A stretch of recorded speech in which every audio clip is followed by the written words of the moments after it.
Good morning, students. This is Sudesh Kumar, your science teacher.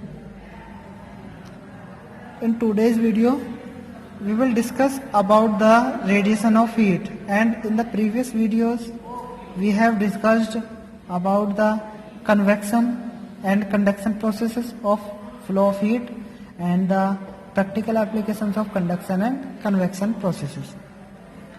So, in this video, we will discuss about the radiation of heat. Radiation is the form of heat transfer that can occur in the absence of medium. बेटा क्या है, radiation एक heat transfer की ऐसी phenomena है जो कि हमारी in the absence of medium, अगर आपके पास कोई भी मीडियम नहीं है, जैसे कि एयर हो गया, लिक्विड हो गया या कोई सॉलिड हो गया, आपका अगर कोई भी मीडियम नहीं है, उस कंडीशन में भी हमारा क्या रेडिएशन ऑफ हीट पॉसिबल होता है. It is the mode of heat transfer through vacuum. मतलब क्या है, ये क्या है, वैक्यूम में भी हीट ट्रांसफर हम इसकी हेल्प से हम कर सकते हैं. While heat radiation can travel through vacuum, they can also travel through media such as air, water, ETC. ये जो रेडिएशन ऑफ हीट है, ये वैक्यूम में ही नहीं, आपका लिक्विड हो गया जैसे वाटर, ऑयल, ये सब लिक्विड हो गए, और एयर गैसेस में भी आपका रेडिएशन ऑफ हीट हो सकता है आपका. We know that we get heat from सन.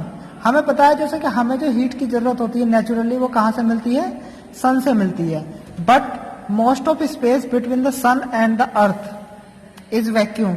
बेटा सन से और हमारे बीच में हमारी अर्थ के बीच में, अगर हम बीच में के स्पेस की बात करें तो बहुत सारा पार्ट, बहुत बड़ा पार्ट ऐसा है जो कि वैक्यूम है, और वहां से पास होकर सन की लाइट हमारे तक आती है. मतलब हमारी क्या रेडिएशन ऑफ हीट वैक्यूम में पॉसिबल होती है.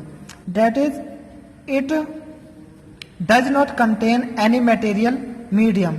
इसका मतलब है कि इसके फ्लो होने के लिए किसी मीडियम की जरूरत नहीं होती है, इसमें कोई भी मीडियम हमारा नहीं होता है.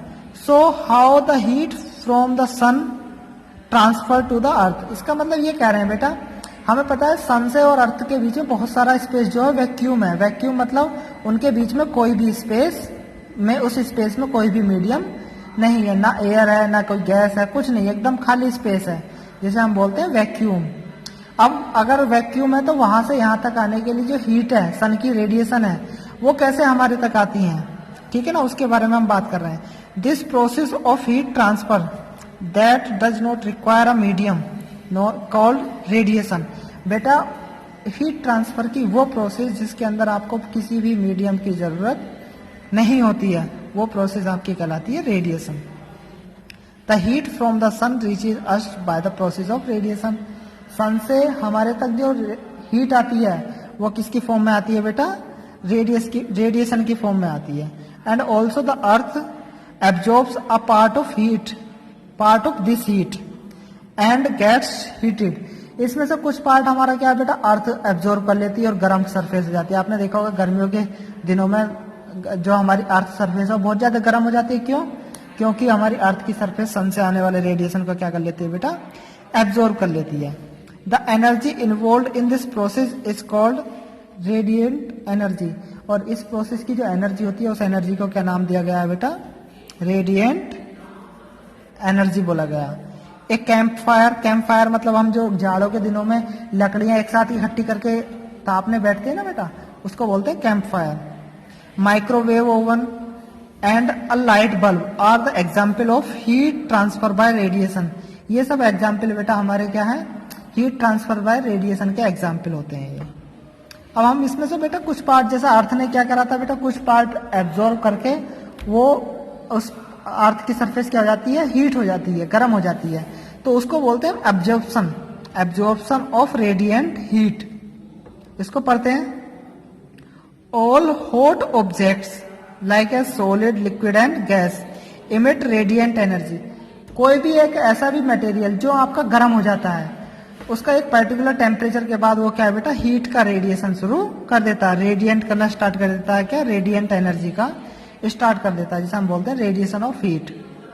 When heat falls over an object, जब हीट किसी ऑब्जेक्ट पर गिरती है, some of the heat is absorb, उसमें से कुछ हीट क्या है बेटा एब्जॉर्ब हो जाती है by the body and some of the heat is reflected, और कुछ वापस रिफ्लेक्ट हो जाती है, ठीक है। रिफ्लेक्ट मतलब वापस जाती है। The temperature of the air the temperature of an object increases because of absorption of heat. आप अगर गर्मी के दिनों में बेटा बाहर या जाड़ों के दिनों में आप बाहर धूप में खड़े हो जाएं तो आपके शरीर का टेम्परेचर क्या बढ़ने लगता है। क्यों? क्योंकि बेटा आपका शरीर जो सन से आने वाली रेडिएंट एनर्जी है उसको लगातार एब्जॉर्ब कर रहा है, और उस एनर्जी के एब्जॉर्प्शन के कारण बेटा आपके शरीर का टेम्परेचर बढ़ जाता है। The amount of heat absorb और radiate depend upon the nature and colour of the object. बेटा कोई ऑब्जेक्ट कितनी हीट को रेडिएट करेगा और एब्जॉर्ब करेगा, वो जो डिपेंड करता है वो उसकी नेचर क्या है और उसका कलर क्या है, वो सब पे डिपेंड करता है। नेचर एंड कलर, ठीक है ना, इन पे डिपेंड करता है। Dark colour are good absorber. जितने भी डार्क कलर होते हैं जैसे ब्लैक हो गया, रेड हो गया, ग्रीन हो गया, ये डार्क कलर जितने भी होते हैं बेटा ये आपके गुड एब्जॉर्बर होते हैं, good absorber of radiant heat, while light colours are poor absorber and good radiators of heat.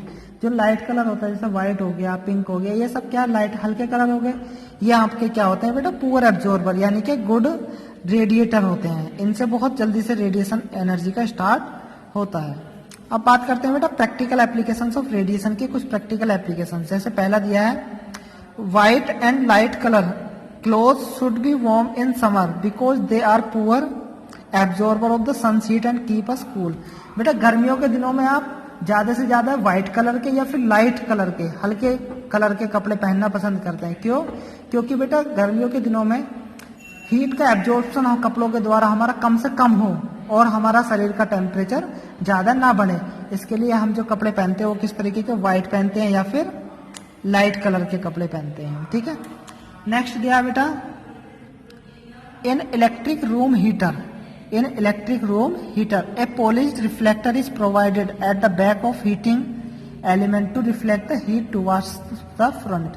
मतलब इलेक्ट्रिक हीटर हो या कोई भी ऐसा ऑब्जेक्ट जहां से हमारी हीट आ रही हो तो बेटा उसकी जो बैक की साइड होती है वहां पर हम क्या है पॉलिश सरफेस बना के रखते हैं। क्यों? क्योंकि वहां से हमारी हीट बाहर ना जाए, वो सारी की सारी हीट हमारी तरफ वापस आ जाए।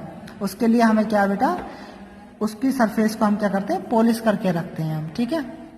In cold hilly area, the outer walls and roofs are usually painted dark to keep the house warm। जो बेटा पहाड़ी क्षेत्र होते हैं, पहाड़ी में जो घर बनाते हैं उनमें बाहर की दीवारें और छतें अक्सर जो है बेटा वो डार्क कलर से पेंट कर देते हैं। क्यों? क्योंकि जिससे कि वो ज्यादा से ज्यादा सन की रोशनी को एब्जॉर्ब कर सके और अंदर टेम्परेचर हमारे घर के अंदर में टेम्परेचर ज्यादा हो सके।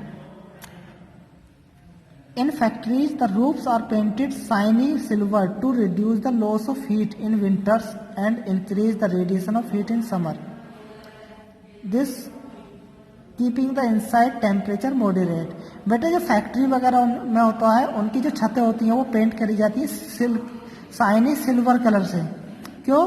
क्योंकि बेटा जाड़ों में वहां से हीट का ट्रांसफर कम हो और गर्मियों में वो ज्यादा हीट को एब्जॉर्ब ना करें, रेडिएशन उसका ज्यादा ना हो, जिससे कि उसका टेम्परेचर एक समान बना रहे। इसलिए हम क्या उसको उसकी छतें किसी शाइनी सिल्वर कलर से वो बना के रखते हैं, ठीक है। ये हमारे प्रैक्टिकल एप्लीकेशंस थे रेडिएशन के, ठीक है। हमने पढ़ा कंडक्शन हम पढ़ चुके हैं, कन्वेक्शन हम पढ़ चुके हैं और रेडिएशन हम पढ़ चुके हैं। तो बेटा आपको इसमें आगे देखेंगे हम इन तीनों का कंपैरिजन पढ़ेंगे और उसके बाद कुछ प्रैक्टिकल एप्लीकेशंस टेम्परेचर की दी हुई हैं उसके बारे में हम आगे बात करेंगे। आज के लिए बेटा इतना ही। Okay, thank you.